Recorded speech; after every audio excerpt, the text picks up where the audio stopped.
late afternoon, North Atlantic. The sea is calm, the horizon wide, but deep below the surface, something stirs. Inside the Combat Information Center of a U.S. carrier strike group, sonar operators detect not one, but three separate contacts. Submarines, Russian approaching from multiple directions, converging silently on the carrier. In an instant, the mission changes. Hold the line, maintain contact, and stop them from reaching firing range. The crew knows the stakes. A single mistake could mean cruise missiles or heavyweight torpedoes unleashed against the heart of the fleet. The U.S. escorts react immediately.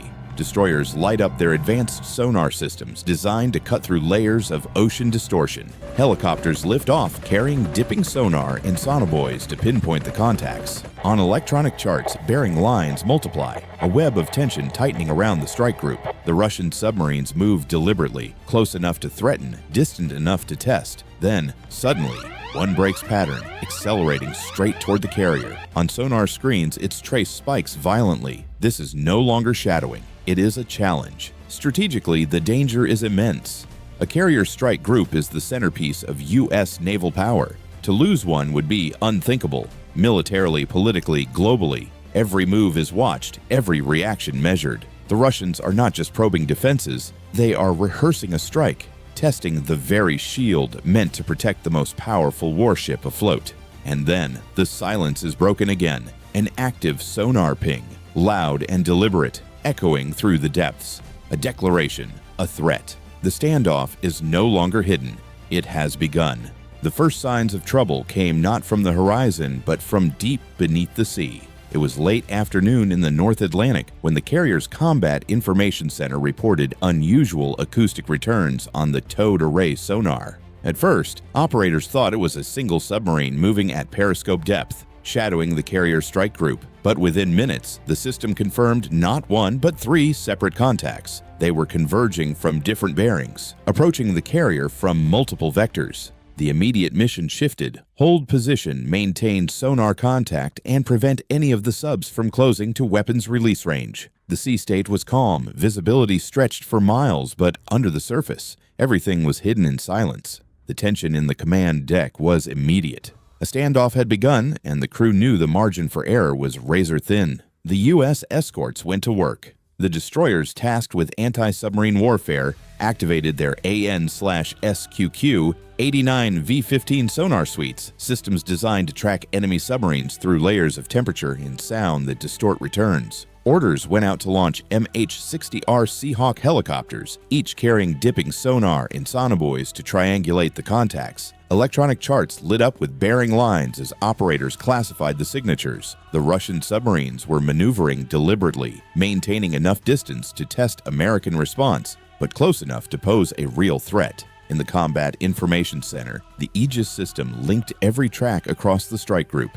Every sailor understood the stakes. If even one submarine got within firing distance, the carrier could be inside the lethal envelope of cruise missiles or heavyweight torpedoes. For now, the lines held. The escorts shadowed the contacts at a distance. Seahawks hovered low, and passive sonar painted a picture of three wolves circling their prey. But then came a sharp change. One submarine shifted course aggressively, closing its distance at speed. The quiet dance of detection had turned into something else. This was no longer observation. It was a test of nerves, and perhaps the opening move of something far more dangerous. The silence of the undersea standoff shattered when one of the Russian submarines abandoned its cautious shadowing pattern and surged forward at speed. On the consoles of the carrier's sonar team, the acoustic trace jumped sharply, a spike that was impossible to miss. In submarine warfare, such a move is a signal of intent. To accelerate in the presence of an enemy strike group is to reveal position deliberately, to close distance, and to threaten. The carrier strike group immediately understood what it meant. The submarine was maneuvering into potential firing position. The calm Atlantic surface, shimmering in the late light, concealed a battle that was rapidly escalating below. The operational objective changed in seconds: contain this contact, deny it access to the carrier, and prepare for simultaneous moves by the other two submarines still circling unseen. The response was swift. The nearest Arleigh Burke-class destroyer pivoted hard, placing itself directly on the projected intercept line. Its sonar suite, the AN/SQQ-89V15, locked onto the target while operators adjusted filters to cut through thermal layers that distorted sound. Above, the whine of rotors signaled the launch of an MH-60R Seahawk helicopter. Within moments, the aircraft began deploying a string of sonobuoys in a calculated pattern, each one transmitting underwater echoes back to the destroyer. The effect was a tightening net, mapping the Russian submarine's course with growing precision. At the same time, the Aegis combat system linked every sensor in the strike group, fusing sonar, radar, and electronic intelligence into a single operational picture. Suddenly, the invisible threat was sharply defined. Then came another signal, an active sonar ping, loud and deliberate. The Russian commander was not hiding anymore. He was broadcasting presence, challenging the Americans to react.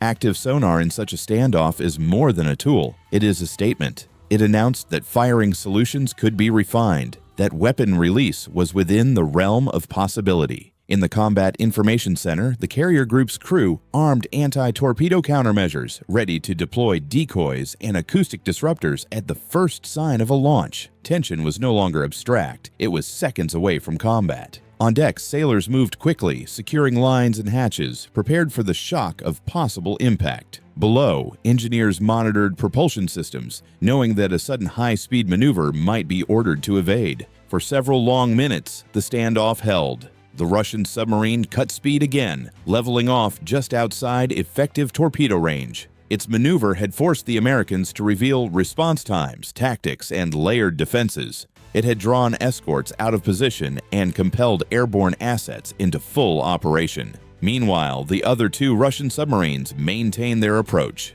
slower but steady, tightening their angles.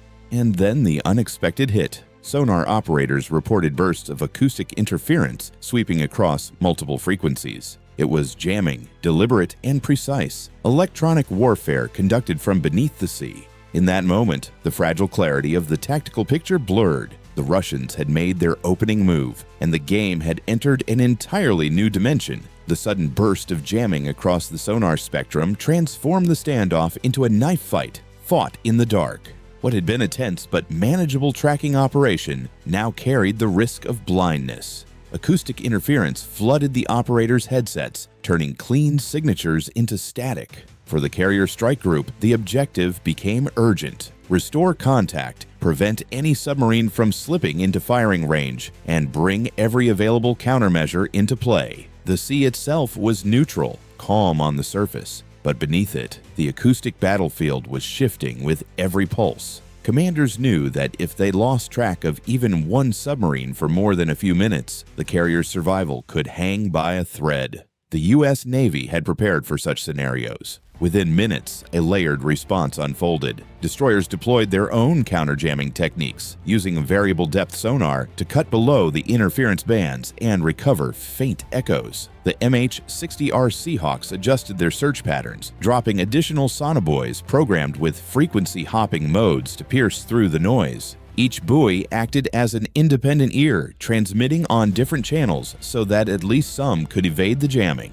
Above, the E-2D Hawkeye aircraft coordinated the aerial search, linking real-time data back to the Aegis combat system. On board the escorts, the surface ship torpedo defense system was activated, ready to launch decoys designed to mimic the acoustic signature of a carrier and draw torpedoes off target. The network of sensors, ships, and aircraft worked in unison, demonstrating why the strike group was considered the most formidable shield afloat. Gradually, the picture returned. Operators reported weak but consistent contacts on two of the submarines. Their positions had shifted, pressing closer, but still outside immediate weapons release distance. The third contact, however, remained elusive. The aggressive submarine that had surged earlier seemed to have vanished within the static, slipping between layers of sound like a phantom. That uncertainty tightened every nerve on the command deck. The crew could not assume safety. They had to assume a torpedo could already be in the water. Countermeasures stood armed, Seahawks orbited above, and the destroyers maintained a wall of steel between the carrier and the threat. Yet as the strike group steadied itself, a new alarm cut across the Combat Information Center. A fresh sonar trace appeared, fast, sharp, closing from an unexpected bearing. It was not one of the 3 known submarines. Something else had entered the fight, and its approach left only seconds to decide whether this was another probe or the beginning of an actual strike. The new contact hit the sonar screens like a thunderclap. A sharp, fast trace approaching from an unexpected bearing broke the fragile equilibrium of the standoff. The 3 Russian submarines had already stretched the carrier strike group's defenses to their limit, but now a 4th presence appeared, a signature that didn't match the earlier contacts. It was moving differently, faster, with the telltale acoustic pattern of a submarine accelerating for attack. For the carrier group, the tactical objective shifted instantly. Identify this unknown threat, prevent crossfire from multiple vectors, and keep the carrier shielded no matter the cost. The Atlantic, calm and deceptively serene above, was becoming a crucible of layered danger below. Every operator in the Combat Information Center understood. This was escalation, deliberate and dangerous. The strike group reacted with precision.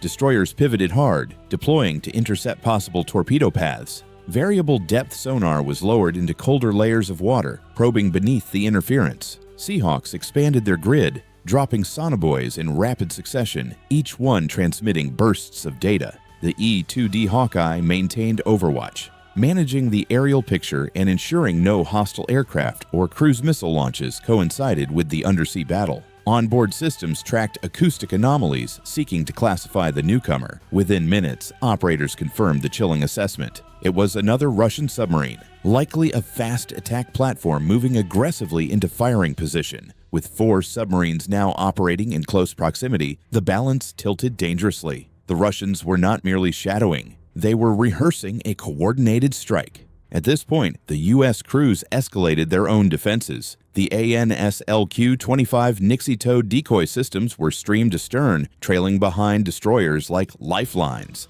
These devices emitted acoustic signals designed to lure incoming torpedoes away from their targets. Surface ship torpedo defense modules armed their countermeasure anti-torpedo interceptors, miniature torpedoes meant to destroy inbound weapons before impact. Electronic countermeasures were activated to cut through the jamming, restoring some sonar clarity. Sailors in sonar rooms strained to differentiate real contacts from false echoes, knowing that misclassifying even one could leave the carrier exposed. The atmosphere inside the Combat Information Center was taut, measured in heartbeats and headset chatter. The Russians were pressing, and the Americans were layering defense upon defense, holding the line by sheer coordination. But then came the moment that every commander dreads. One sonar operator, voice tight, called out, "Transient, possible torpedo launch." A sharp, metallic trace had appeared, faint but undeniable. It carried the acoustic fingerprint of a weapon in the water. Alarms blared across the strike group. Decoys were deployed instantly. Seahawks repositioned to drop additional countermeasures, and destroyers adjusted bearing to shield the carrier. For a few agonizing seconds, the threat vector remained uncertain. Was it a genuine launch, or a deliberate Russian feint designed to trigger defensive fire and expose U.S. tactics? The answer was unclear, but the carrier group had no choice but to treat it as real. Every system, every sailor braced for impact, and as the echoes faded and operators tried to confirm, a chilling thought spread through the command deck. If this was a feint, the real strike might already be on its way from another direction. The strike group braced for impact, but the suspected torpedo never arrived. Seconds stretched into minutes, and the eerie absence of detonation suggested the launch might have been a feint. Yet the effect was undeniable. The U.S. escorts had been forced to deploy decoys, countermeasures, and evasive maneuvers, revealing their defensive rhythm to the watching submarines.